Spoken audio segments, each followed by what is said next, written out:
नमस्कार, आप देख रहे खबरों की दीवार सिजीवाल। मैं हूं मनीष जायसवाल और इस वक्त मौजूद हूं बस्तर संभाग के कोंडागांव जिले में और मेरे साथ सहायक शिक्षक फेडरेशन के कार्यकारी अध्यक्ष बलराम सिंह यादव। ये पुरानी पेंशन योजना जो अभी लागू हुई है, इसको अब तक आप किस नज़र से देखते हैं? क्योंकि आपके पास अच्छा खासा अनुभव रहा है इन सब मामलों का, तो जो इस योजना है कहाँ है और कहाँ पहुँची और क्या उम्मीदें लग रही हैं इससे?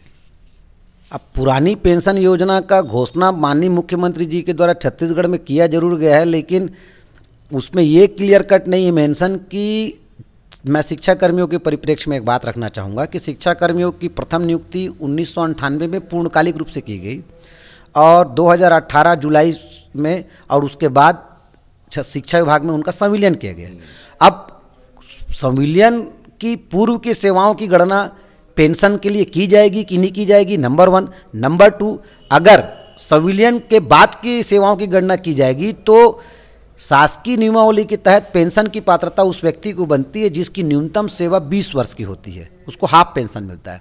जिसकी सेवा 25 वर्ष की हो जाती है उसको 1/3 मिलता है और जिसकी सेवा 32 साल 6 माह हो जाती है उसको फुल पेंशन मिलता है। तो आज की डेट में शिक्षा कर्मियों की जवानी तो संघर्ष में गुजर गई, तो ऐसा कोई व्यक्ति नहीं होगा जो उस लेंथ ऑफ सर्विस को पूरा कर पाएगा। तो एक टेक्निकल प्रॉब्लम यहाँ क्रिएट हुआ है, नंबर 1।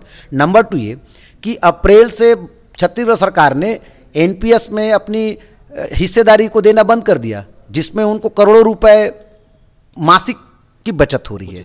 जब करोड़ों रुपए मासिक की जब बचत हो रही है तो वो करोड़ों रुपए के अनुपात में आप आसानी के साथ महंगाई भत्ता और एचआरए को आप एडजस्ट कर सकते हैं, क्योंकि अभी वर्तमान में जो जीपीएफ जो कटौती कर्मचारियों से की जा रही है वो महालेखाकार छत्तीसगढ़ जो भारत सरकार का एक उपक्रम है उसके अंतर्गत नहीं की जा रही। पुराने जो शासकीय कर्मचारी हैं 1 अप्रैल 2004 के पूर्व के, उनके अकाउंट्स की लेखा का जो जोखा का काम है वो भारत सरकार का accountant general office Pandri Raipur से होगा।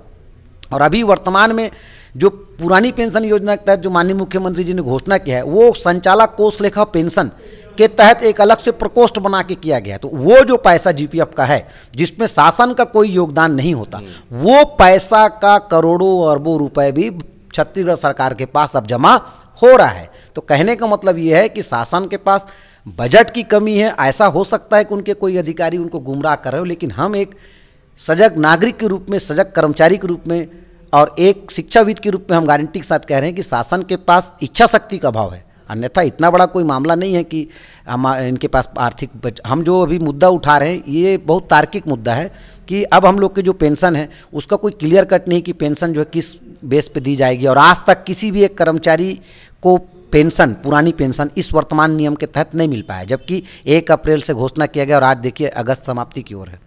एक भी पीपीओ पेंशन प्राधिकार पत्र आप दिखा नहीं सकते। क्या इस बीच लोग रिटायर नहीं हुए? क्या इस बीच लोग एक्सपायर नहीं हुए? तो जब तक कि आज की मैं आपको एक बात और बताना चाहूँगा कि संचालक कोष लेखा और पेंशन के द्वारा आज तक संभागीय स्तर पे जो संभागीय संयुक्त संचालक कोष लेखा और पेंशन है वहाँ आज तक कोई अधिकृत पत्र ही नहीं आया है कि संविलियन प्राप्त शिक्षा कर्मियों की सेवा पुस्तिका को सत्यापन भी किया जाना है।